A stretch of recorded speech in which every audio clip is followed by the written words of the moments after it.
I shut the door to Granddad's guest room and changed from my black dress to a white nightgown. Empty silence rang throughout the house. Smells of the funeral home and graveyard still clung to me, permeating the otherwise scentless space. Night. What an odd time to hold a funeral, I thought. A whole day of stress, planning, waiting, and then a night packed with grief. How was anyone supposed to sleep afterwards? I would sleep fine, given an hour or two to unwind. Sleep in the room that was now mine.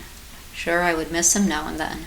He was a sweet, trusting old man, dangerously so at times, with whom I'd spent countless days and nights, feeding him, clothing him, bathing him, checking on him in his sleep.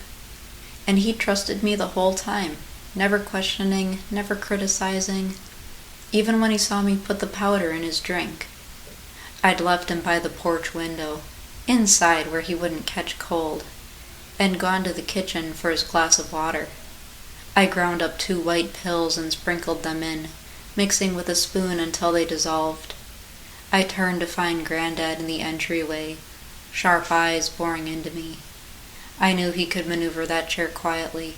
I just hadn't known how quietly. I also knew that he saw. I smiled and held out the glass. "Here you are, Granddad."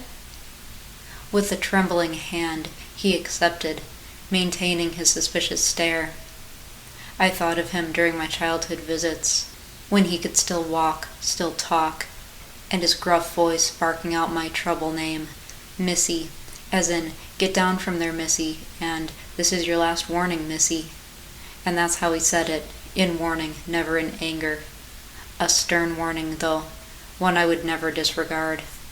I could hear it now, in his gaze, but instead of confessing and taking the glass, I peered at him in concern. "Is anything wrong, Granddad?"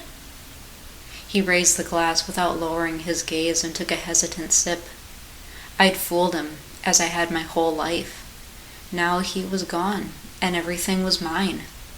I sat on the bed, a small smile on my lips gradually becoming a grin, until something brushed the back of my heel.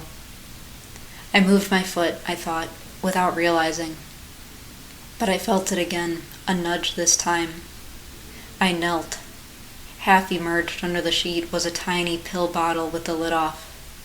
The tiny pill bottle. It tipped forward, spilling white powder on the gray carpet. I lifted the sheet, and there was Granddad's sallow, wrinkled face. His blue eyes, though sunken back in his skull, blazed razor sharp, black suit now stained with dirt. I screamed and staggered back, falling against the wall. He grinned a gaping, toothless grin. "Don't forget your pills, Missy,"